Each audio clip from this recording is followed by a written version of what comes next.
ngjarje e rëndë ndodhi mbrëmjen e djeshme ku Jozi goditi Gjesti, teksa po linte spektaklin. Për të folur për këtë, kam të ftuar në një lidhje Skype Elton Toze. Një prajm I vakët, një prajm që u mbyll me një gjest të shëmtuar që na la një shije shumë të lidhur. Dhuna është absolutisht e patolerueshme. Më vjen keq që në këtë Big Brother dhuna gjatë gjithë kohës është normalizuar. Më vjen keq që dhuna në këtë Big Brother ka filluar që prajmin e dytë dhe pikërisht nga Jozi. Mbaj mend që dhuna verbale, unë si parantezë, një dhuna verbale për mua është njësoj e rëndë si dhuna fizike.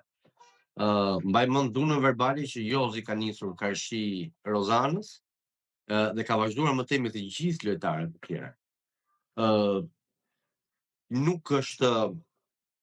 Nuk ka marrë dënimin e merituar që atëherë. Ju dha dhe një mundësi, dhe kur unë nxorr me zarfë, ju dha dhe një mundësi e dytë e pashpjegueshme nga publiku a produksionja, nuk e di tani se për mua ishte shumë e dyshimta ajo pjesë.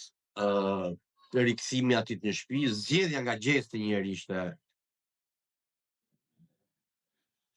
ishte shumë e dyshimt.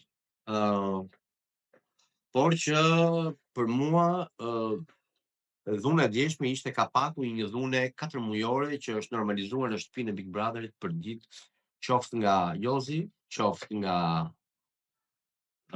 Gjesti, qoftë nga Gerta, njerëz që kanë dhunuar verbalisht, njerëz që kanë dhunuar në ndjenja dhe kanë kaluar saqet limitet e çdo lloj lojtari. Nuk jam nga ata njerëz që them mirja bëri, absolutisht, më vjen shumë keq, shpresoj që familjarët e tij njerëz mos jenë tronditur pranë tyre, sinqerisht, por duhet kemi parasysh diçka që toleranca që është dhënë dhunës të edicion e ka kthyer të edicion të Big Brotherin më të dhunshëm në historinë e të gjithë Big Brotherave ndonjëherë. Mbaj mend episod dhune të tillë ka pasur vetëm një herë në Big Brother 100 e parë, midis dy konkurrentëve, dhe ajo ka qenë një nga ngjarjet që bëri më shumë buja së kohe, ishte shumë e shëmtuar, patjetër. Më pas në të gjithë Big Brotherat, elementi I Zarfit Zi I ka frenuar.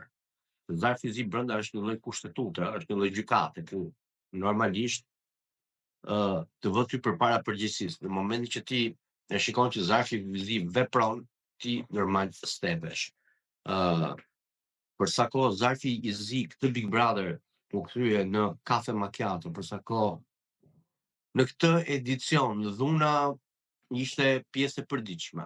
Dhe nuk flas vetëm për dhunë, dhunë ka pasur brenda dhe jashtë shtëpisë, dhunë ka pasur nëpër komente, gra me foto fëmijësh që shanin të vdekur e të gjallë, pistoleta të sillura nëpër foto, një lloj klime toksike, shëmtuar, përshtirë që domethënë ta sillte shpirtin më të hundës për thënë të kam dhier mu në lojë.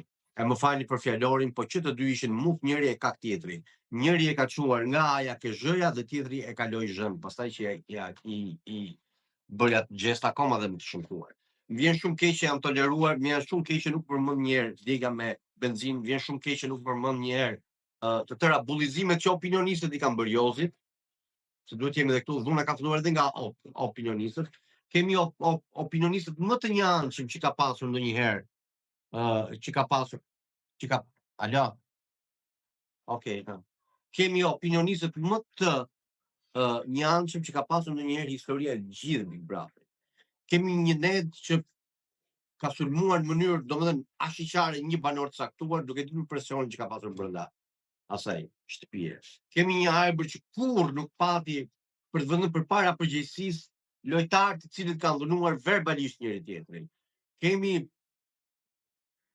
lojtarë që s'e kanë llogaritur më fare pastaj pjesën e dënimeve apo nuk e di se çfarë, le të dal nga shtëpia thoshte po un kam për ta bërë këtë. Kemi nuk e di më, nuk se marr vesh, këtu Big Brotheri rrallë herë është parë ndonjëherë. Dhe për mos thënë kurrë. Dhe për më tepër ka një lloj urrejtje dhe dhune. Kush është Gjesti nuk e përfaqëson Kosovën dhe për më tepër jo marrë nuk e përfaqëson.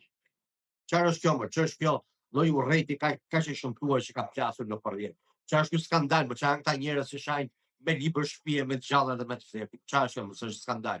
Ky për mua është turpi më i madh që mund të ndodhë ndonjëherë. Është skandal.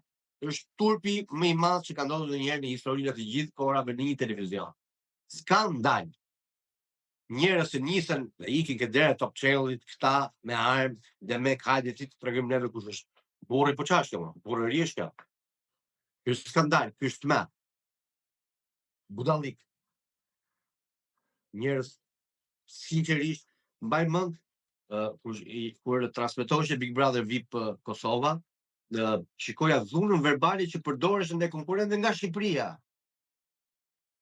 Jo më larg se sot më solën një sken të drenushës se si sulmonte Rovena Stefan dhe i thoshte shko konkuro atje në Shqipëri ç'pun ke ti në Kosovë. Po si nuk u qua një nga Shqipëria, më që të cilësh një lloj siç po sillen bashkëndërtarët tanë në Kosovë.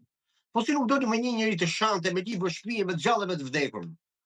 Po një nuk doli, një nuk doli që të linte nam siç po lën këta. Po si ka mundësi më dha ç'është kjo urrëti kaq e madhe? Big Brother është lojë argëtuese dhe nuk është lojë që përcjell urrëtie, ndasi etnike, fetare, politike, krahinore, gjinore, çfarë do lloj farfeje të mundshme. Vetëm në këtë Big Brother kemi parë se si dhunohet feja katolike apo feja myslimane. Ishtim vetëm Big Brother. Dhe nuk është marrë as edhe një mas. U tolerua. Duhesh marrë mas për gjestin, për kryqin, për laertin, për Allahu Ekber. Turp. Dhe ja çfarë solli kjo. Solli atë shpull që pa ndje dhe atë shihet hyrë që na ka lënë që të gjithë sot. Dhe gjithë revoltën e të tërë njerëve, edhe me drejt. Edhe ata për Jozin edhe ata për gjestin. Boll është boll. Boll është boll. Vjen një pikë që zdurohet më. U tolerua 4 muaj rresht, është unë nuk e di më, po se nuk dua të flas më tepër, se nuk kam, po realisht shumë e shëmtuar, e papranueshme, e patolerueshme, një shije jashtëzakonisht shumë të keqe, më vjen shumë keq edhe një herë për familjarët e Gjestit. Dhe më vjen shumë keq që produksioni ka lejuar 4 muaj rresht të dhunim verbal nga të gjithë ata aty brenda. Dhe këtu përfshi edhe Gjestin, kështu që lutem mos bëjmë më katolikun se sa papa, për mua ka qenë skandalor. Çdo lloj tolerimi, e di shumë mirë që në këtë moment do shahem, do masakrohem, do me të gjitha këto fotot me pistolete, çfarë do të bëjmë me ty, si do të varim, si do të bëjmë me këta janë ata që janë, mbillin më shumë dhunë. Këta janë dhunuesit e vërtet. Këto lloj komentesh, këto lloj njerëzish, nëna me fëmijë, që unë jam shtokuar, si ka mundësi që flasin në këtë farë feje, një lloj gjuhe që nuk e di domethënë. Gjuhë që ti thua nga vinë, nga çfarë vendi vinë. Çfarë janë këta? Çfarë janë këta preki? As prehistorik nuk i quhen dot. E frikshme. Të duket vetja në një kohë me shpata, me hushta e me shigjeta, duke luftuar. Të kaloj loja e Big Brotherit në ndaje krahinore, po turp t'ju vinë. Turp. Kaq kam, nuk kam të çat shtetje për të pjesë. Më vjen keq që jam shumë i acaruar, por realisht me çfarë po shikoj në rrjet, të arrin deri këtu, sa nuk na ndau dot Serbiet, na ndaj neve Gjesti. What the fuck, po se pranoj unë edhe nuk e toleroj unë. Ka bi nënash nga Shqipëria që kanë rënë atje dëshmor. Mos më dalin mua këto legendat që shajnë nëpër internet me këto profilet falso. Kush është burr, le dali si që të ndaj. Pisa.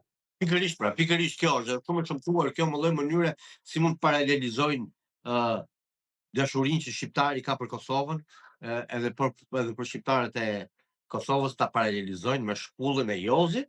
Ej, ku jemi këtu më? Çfarë është kjo më? Po nuk ja toleroj unë një herë vet, unë personalisht nuk e toleroj ty. Kush janë këta më? Kush janë këta fëmijaça që na krahasoka neve shpullën e Jozit me luftën që kanë bërë shqiptarët për Kosovën? Çfarë janë këta? Kush janë këta? Ju duhet hequr e drejta e fjalës një herë mirë, derisa të zënë mend. Këto njerëz nuk duhet të kenë rrjete sociale, se ignoranca vret. Dhe ignoranca krijon ndasi. Dhe ja çfarë po ndodh, që në rrjet ka plasur një lloj ndasie shumë e shëmtuar, midis shqiptarëve të Shqipërisë dhe shqiptarëve të Kosovës. E turpshme, e frikshme, skandaloze dhe një gjuhë urrëtie e paparë ndonjëherë. E paparë. Atje e kam pas gjestin, tek ai Big Brother VIP Kosova, e nxorën si legend, pa vajt as në gjysmën finale, si legend e kanë nxjerr. Dhe s'u qua njëri atje që të bënte kaq zë. Dakor?